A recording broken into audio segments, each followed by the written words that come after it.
The Super Mario Bros. Movie is out, which means it's time for my thoughts and review on this movie. As always, this video will contain spoilers, so if you don't want spoilers, head over to my shorts or my TikTok and check out my one-take movie review on this movie. But without further ado, be sure to like, subscribe, comment, get your Eazy Apparel at shop.eazyapparel.com, and let's talk about the Super Mario Bros. Movie.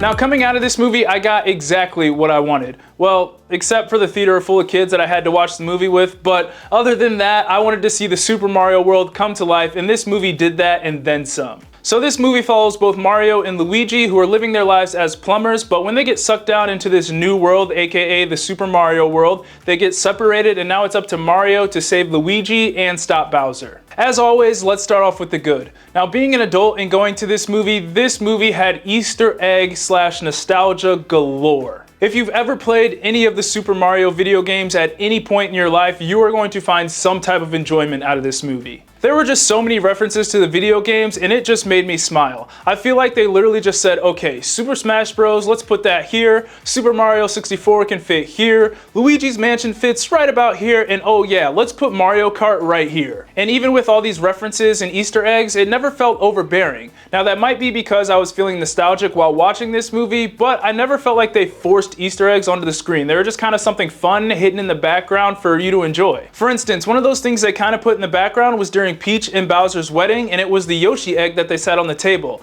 Now when this happened, something pretty cool happened in my theater. When they put that egg on the table, everybody in the theater was like, oh, Yoshi! And that was probably one of the most memorable parts of the movie, and it also helps that Yoshi is one of my favorite Super Mario characters. And lastly, I just have to add, hearing some of those old Super Mario themes and even sound effects was just awesome and a great little touch to this movie. The next thing that was really good about this movie was the visuals and the animation. I will strictly rewatch this movie on the fact of how visually stunning it was. It really felt like they just took the characters right out of the video games and plopped them straight into the movie.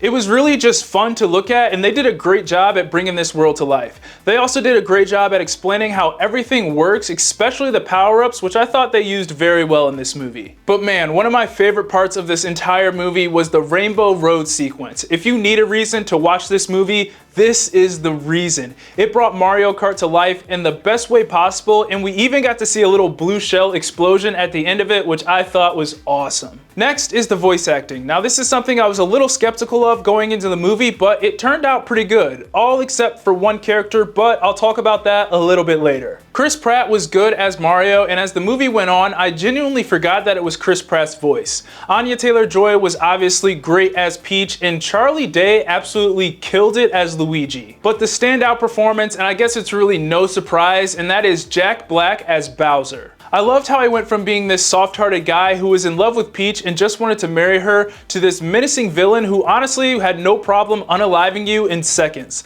His song Peaches was hilarious, and it was just a joy every time Bowser was on screen. Okay, now time for the so-so, and I'm gonna start with the story. The story was pretty thin, but I'm okay with it because this movie wasn't trying to have the deepest story and a bunch of character development. I really like the brother dynamic in this movie, however, I do wish we would have got to see more Mario and Luigi on screen together, as they were kind of apart for the majority of this movie. But I think the focus of this movie was just to have fun and celebrate all things Mario, and they did that really well. Plus, this movie was geared toward mostly kids anyway, so I didn't expect much of the story going in. Next up is the humor. As I said before, this movie is mostly geared towards kids, and the humor reflects that. Now, don't get me wrong, overall, I thought this movie was pretty funny, but it did have some jokes that were more for kids than adults. But hey, it's really not that big of a deal. Overall, the humor was fine. Alright, let's get into the bad. Now, I guess this isn't really a bad thing, but I will say this movie was quick. It was jumping around from story point to story point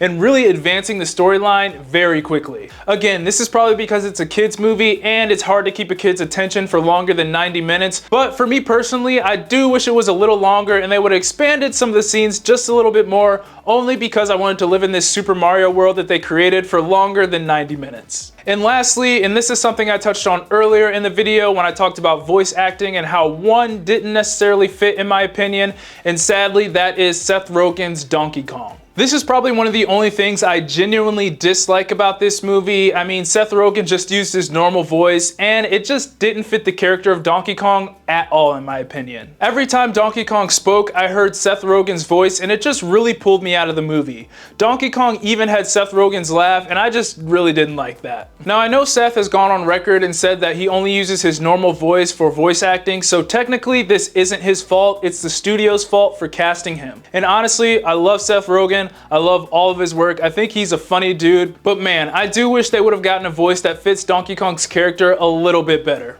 Anyway, with all that said, the Super Mario Bros. Movie is pretty good. It's fun for the kids and has plenty of Easter eggs and nostalgia for the adults that played the games. All in all, this movie was truly made for the fans of Super Mario. But those are my thoughts on the Super Mario Bros. Movie. Be sure to let me know what you thought of the movie down in the comments, and as always, be sure to like, subscribe, comment, get your Eazy Apparel at shopeasyapparel.com. God bless, and I'll see you guys later. Peace.